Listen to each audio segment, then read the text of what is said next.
Good morning, नमस्कार। स्वागत है आपका हमारे चैनल जीएस स्टडी 94 में और दोस्तों में यश। तो दोस्तों आज हम बात करेंगे हलाल के बारे में। ठीक, हलाल पिछले एक हफ्ते से जिस प्रकार से इस समय सोशल मीडिया हो या फिर जैसे ही आप टीवी वगैरह ओपन करते हैं, हलाला जैसे शब्दों के बारे में एकदम बढ़िया से ब्रीफिंग करता हुआ कोई एंकर आपको मिल जाएगा। आखिर हलाल या हलाला है क्या, तो आपको सीधा सीधा बता दें। पहले ऐसे आप समझिएगा, जानते हैं जब कभी आप बाज़ार में जाते हैं मुर्गा बकरा का मीट लेने, मतलब मांस लेने, तो वो बहुत जगह दुकानें ऐसी होती हैं जहाँ वो लोग पूछते हैं कि झटका का लेंगे कि हलाल का लेंगे। झटका का मतलब जो हिंदुओं में या अन्य धर्मों में लोग कैसे खाते हैं कि एक बार में जो जानवर है या मांस है, मुर्गा जो भी है, उसका एक बार में सर धड़ से अलग कर देंगे, उसके बाद उसका मांस खाते हैं। ऐसे में क्या है कि जो जानवर है, जो मुर्गा है, जो भी जीव है, उसको तकलीफ़ कम होती है, ठीक है, पीड़ा उसको कम होती है। और जो हलाल है उसमें क्या होता है, जो श्वास नली होती है जानवर की या पक्षी की, उसको हल्का सा हलाल करते हैं। उसके बाद इसमें क्या होता है दोस्तों ना, उसमें अत्यधिक पीड़ा होता है। जिस जानवर या पक्षी के साथ इस प्रकार की क्रूरता की जाती है, बहुत अत्यधिक पीड़ा होती है और धीरे धीरे उसका जो रक्त है टप टप करके गिरता है। तो यही सारी चीज़ें हैं। कहने का मतलब ये है, इसी विधि से ये मांस का जो लोग सेवन करते हैं। और एक चीज़ और देखा जाता है, जो इस्लामिक होते हैं, ठीक है, पहली बात हलाल का जो काम करेंगे ज़्यादातर इस्लाम के लोग ही करेंगे, जो इस्लामिक रिलीजन में मान्यता रखते हैं, जो मुसलमान हैं। और हलाल करते समय ना जो मुसलमान होता है, एक तरह की इबादत भी उस समय पढ़ता है, ठीक है। इस वजह से जो मुसलमान भाई हैं, ऐसा होता है कि हम तुम्हारे जो है कि शरीर का या मांस का जो है भक्षण अपने लिए कर रहे हैं, उसी प्रकार से जो है एक इबादत करता है मुसलमान। तो इस वजह से मुसलमान पहली प्राथमिकता देता है कि यदि आप हलाल कर रहे हैं पूरी इबादत के साथ, तो वो मीट वो बेहतर होंगे लेने में लिए, वो कन्विंस होते हैं कि हाँ ये हम लेंगे। तो इसका मसला गंभीर इसलिए बन गया क्योंकि इस समय जो भारतीय इस्लामिक हैं, जो इस्लामिक ऑर्गेनाइजेशन, वो क्या कर रहे हैं, हलाल का जो है सर्टिफिकेट बांट रहे हैं। पहले तो ये सारी चीज़ें जो है कि मांस तक सीमित था, पर अब ये सारी चीज़ें जो महिला सौंदर्य प्रसाधन वाला जो कॉस्मेटिक चीज़ें होती हैं, दाल गेहूँ चावल आटा, दवाएं, क्योंकि आपने देखा होगा कि कुछ ऐसे भी सिरप और दवाओं का निर्माण किया जाता है जिसमें अल्कोहल इंक्लूड किया जाता है। और मुसलमानों में अल्कोहल क्या होता है, हराम होता है। जो दारू होता है वो हराम होता है। इसलिए ये कह रहे हैं कि भैया अब ये हलाल प्रोडक्ट है। जहाँ पे हलाल लिख दिया, समझ लीजिए वो मुसलमान उसका मतलब करिए, धड़ल्ले से उसका उपयोग करिए। ये आपके धर्म के कभी भी विरोध में नहीं आएगा, रास्ते में नहीं आएगा।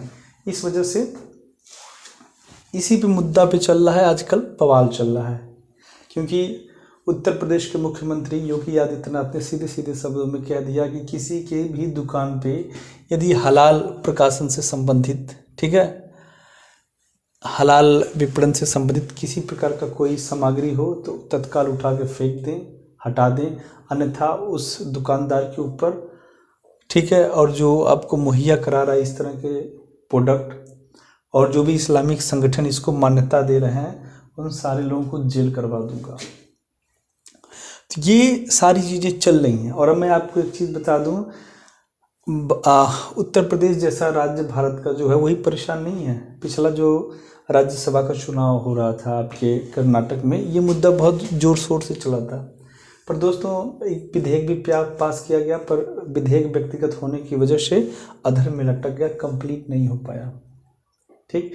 क्योंकि देखिए हम हमेशा जो भारतीय जो संविधान है वो हमेशा जो है बात करता है, सेकुलरिज्म की बात करता है, ठीक। मतलब राज्य किसी भी व्यक्ति के ऊपर किसी एक धर्म को अधिरोपित नहीं करेगा, दबाव नहीं बनाएगा। पर दोस्तों उसकी आड़ में कुछ ऐसे लोग हैं। अब सबसे बड़ी बात ये है, इसका लाइसेंस देगा कौन कि ये हलाल है, इसको हमारे यहाँ जो है इसकी बिक्री होनी चाहिए, प्रोडक्ट आना चाहिए कि नहीं। ये जो है खाद्य विपणन जो है, भारतीय खाद्य विपणन जो है वो इसे लाइसेंस देगा, ठीक। पर ये कुछ इस्लामिक ऑर्गेनाइजेशन कर रहे हैं जो कि सीधा सीधा गलत है। अब उसके बाद आप ये सोचिए कि इससे प्राप्त पैसों का इस्तेमाल वो कहाँ करेंगे, हाँ? जब इसके पीछे इतनी बड़ी मानसिकता उनकी है तो इसका पैसा जो है मिलेगा उनको, तो आपको लगता है कि किसी बढ़िया जगह की जाएगी? हो सकता है कि बड़े बड़े टेरर ऑर्गेनाइजेशन को फंड किया जाए।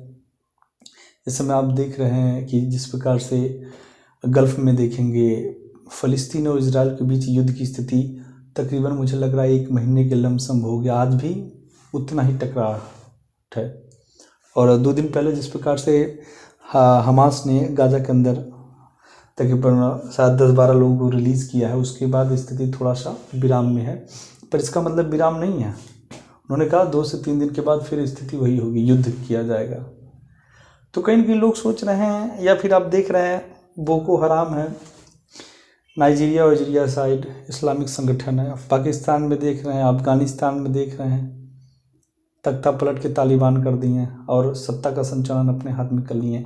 तो यही डर है, जो बड़े बड़े राजनीतिज्ञ हैं, समाजसेवी हैं, वैश्विक जगत के बड़े बड़े जो लीडर हैं, वो आहत हैं ऐसी चीज़ों से कि इनका पैसा कहीं ना कहीं धकेला जा रहा है, ठीक। और ऐसे लोगों को सपोर्ट किया जा रहा है जिससे पूरे देश को खतरा हो सकता है। यदि ऐसा नहीं होता तो बहुत पहले मैं बता दूं, हम लोग तो इस मुद्दे पर आज बहस कर रहे हैं, पर ये मुद्दा बहुत ही समझ लीजिए भयानक यूरोप के अंदर है। यूरोप के कई सारे ऐसे देश हैं जो पूरी तरह से हलाल जैसे प्रोडक्ट्स पे प्रतिबंध लगा चुके हैं। उनका सीधा सीधा कहना है कि ऐसे प्रोडक्ट को मान्यता हम देंगे, हमारे देश में जब इसका संचालन हो रहा है तो हम देंगे। इस्लामिक संगठन कौन है मान्यता देने वाला? तो दोस्तों आज आप देखेंगे जो हलाला का सब्जेक्ट था यही था। जब आप अपने दोस्तों के बीच में बात करें तो सीधे सीधे इसी प्रकार से स्पष्टीकरण दें, इसमें घुमा फिरा के बहुत ज़्यादा कुछ कहने की आवश्यकता नहीं है, ठीक है। तो आज के लिए इतना ही। नमस्कार, धन्यवाद, जय हिंद।